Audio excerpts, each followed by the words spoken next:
Hey guys, sorry it's been so long since an update.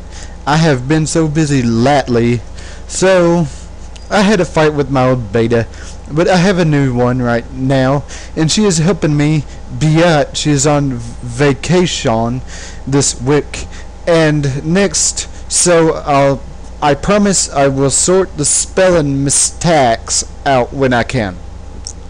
Chapter 8, The Kidnap.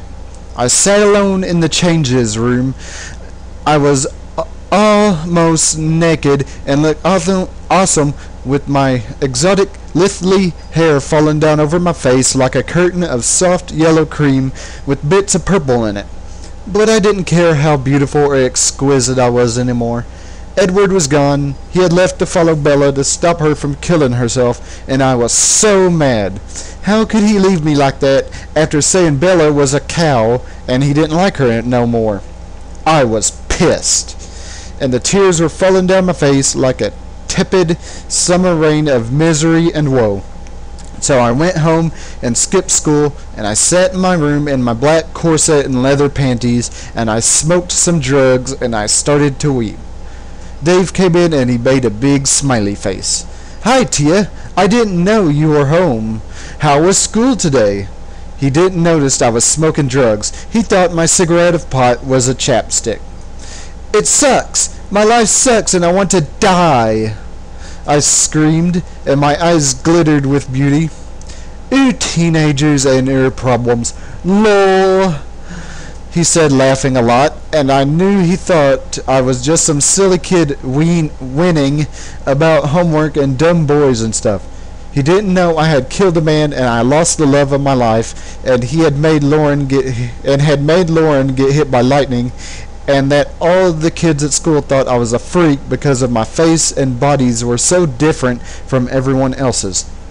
"Dave, you're a good person, but you're so fucking dumb, you asshole!"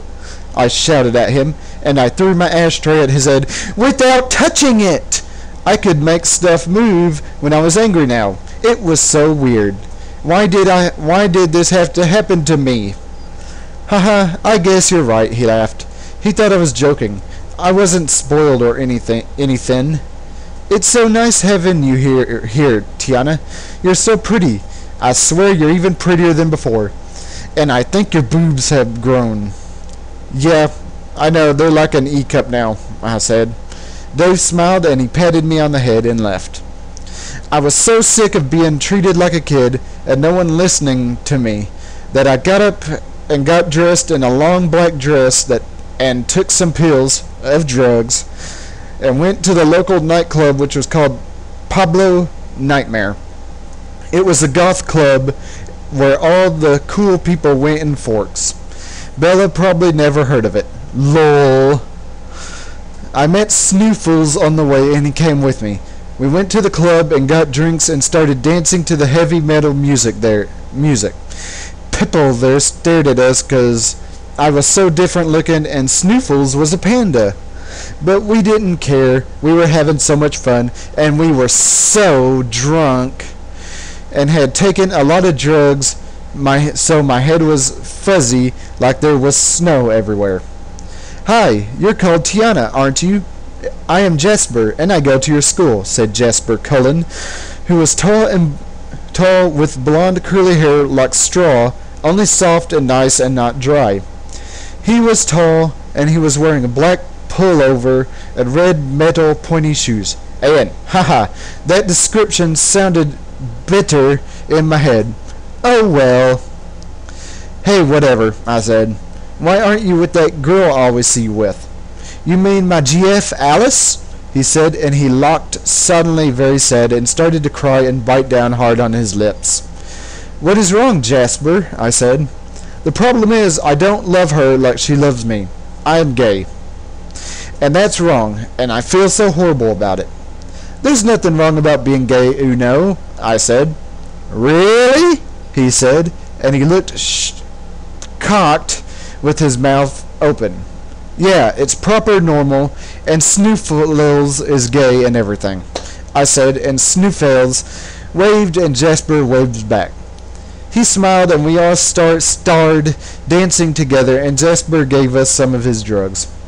We had a relay good time, and Jesper met another gay guy called Vince, and we all got in Snoofless's car at the end of the night, and I drove around while the others all had sex in the back of the car. I was drunk, but cause I was a vampire, it was okay to drive. I had better reflex than humans. But suddenly, something jumped out into the road in front of us, and I had to stop the car and get out. There was a man standing in the middle of the road, and he was tall and muscly, and had black hair like the black feathers of a raven in the black darkness.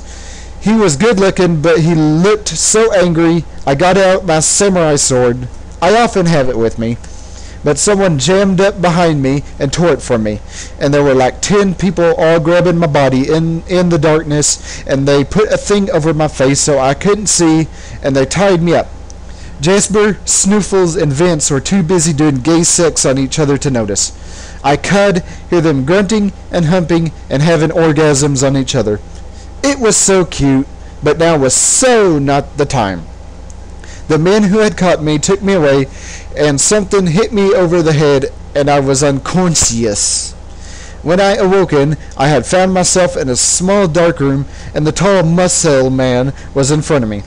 I was stripped down to my underwear, and I was chained to a chair with some metal chains, and I couldn't move. "Who are you, you wanky perv?" I shouted. "I am Jacob, the werewolf king," he yelled with his eyes rolling around in his face. He looked so mad and crazy. "No!" I screamed, and I tried to break myself free, but I was under so many heavy chains, so I looked into his wagging face instead.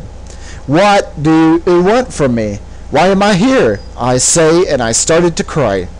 "You must be punished for what you did to Bella Swan!" he shrieked, and the drool was sloping down his face, just like rain, only thick and foam-like. "You are a half-bred! You should never have been born! Your father was a vampire and your mom was a witch! It's weird and wrong, and now you've broken Bella's heart! Half-bred! Half-bred! Half-bred!" Oh, God. This dude was insane. He was so angry, and he was jumping up and down. But something he said had caught my attention. What do you mean my mom was a witch?" I said.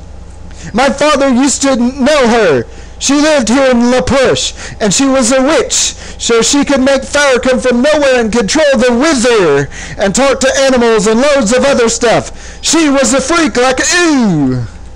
Of course, it all made sense now. I was so shocked I fainted. When I woke up, Jacob was in front of me, and he was naked. He was smiling in a proper creepy way, and he looked totally weird, like a greasy frog thing. And his male genital item was not nice like Edward's. It was like a horrible wet mushroom. He stroked my knee with it, and I gasped. What was he going to do to me? But suddenly, before he could come any closer, the door of the room we were in burst open. It was Edward! This is horrible. Thank God it's the last and final chapter. I'll see you